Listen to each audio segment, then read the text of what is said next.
You think being strong means having no emotions. It doesn't. Strength is being able to feel everything and still choose what you do next.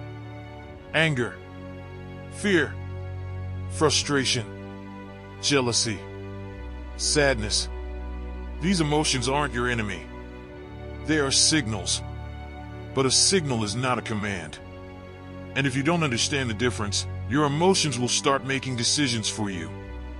Think about a man in the middle of a storm. The wind is screaming. The waves are crashing. He cannot control the storm, but he can control the way he steers the ship. That's emotional control. You cannot always control what you feel. You can control what you do with what you feel. Most people never learn this. They get angry. They react. They get afraid. They retreat. They feel rejected. They lash out. Emotion arrives. Action follows. No space between them. That's where mistakes are made. Because emotions are fast. Anger wants immediate revenge. Fear wants immediate escape. Ego wants immediate validation. But your future doesn't live in the immediate moment. It lives in the decisions you make when your emotions are screaming at you. Imagine someone sends you a message that insults you. Your blood rises. Your mind starts writing the response. You want to hit send right now. But what happens if you wait? 10 minutes, an hour, a night? The emotion changes. The response you almost sent suddenly looks stupid. That pause is power. A soldier doesn't fire simply because he hears a noise. He identifies the target first. You need the same discipline with your emotions. Feel it. Pause. Understand it. Then choose. Because anger isn't always telling you to attack. Sometimes anger is telling you that a boundary was crossed.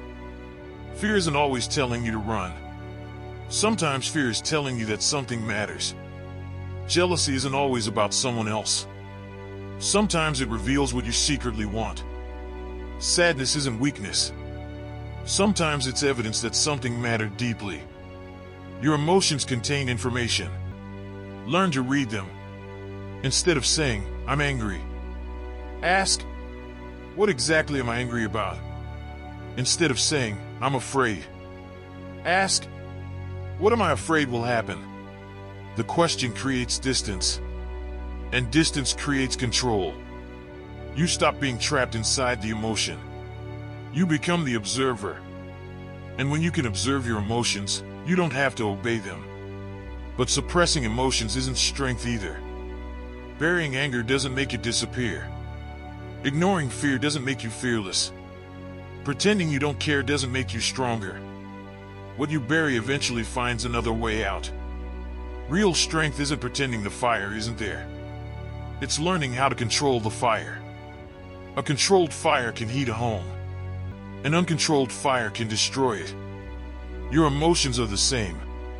Anger can destroy relationships. Or it can give you energy to defend what matters. Fear can paralyze you.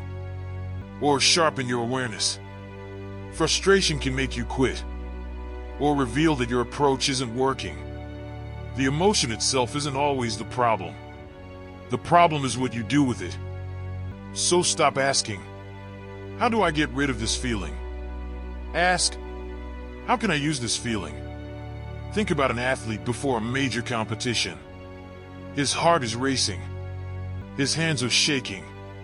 His body is full of adrenaline. He could interpret that as weakness, or he could recognize it as his body preparing him for action.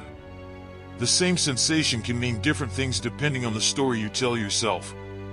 So don't always fight the feeling. Redirect it. Turn nervousness into focus. Turn anger into discipline.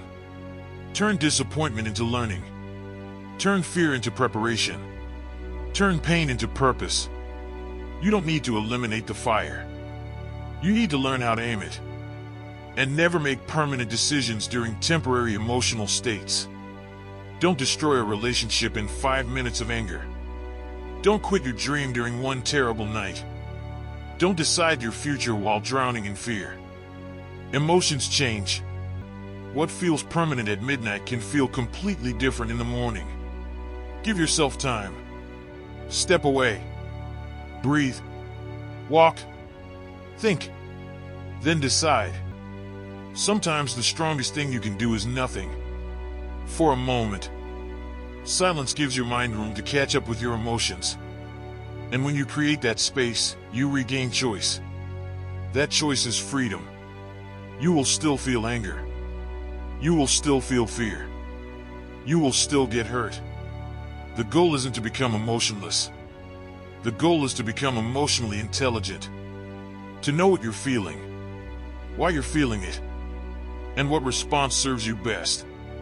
Because the man who understands himself is difficult to manipulate. He knows what triggers him. He knows when his ego is speaking. And he knows when to walk away.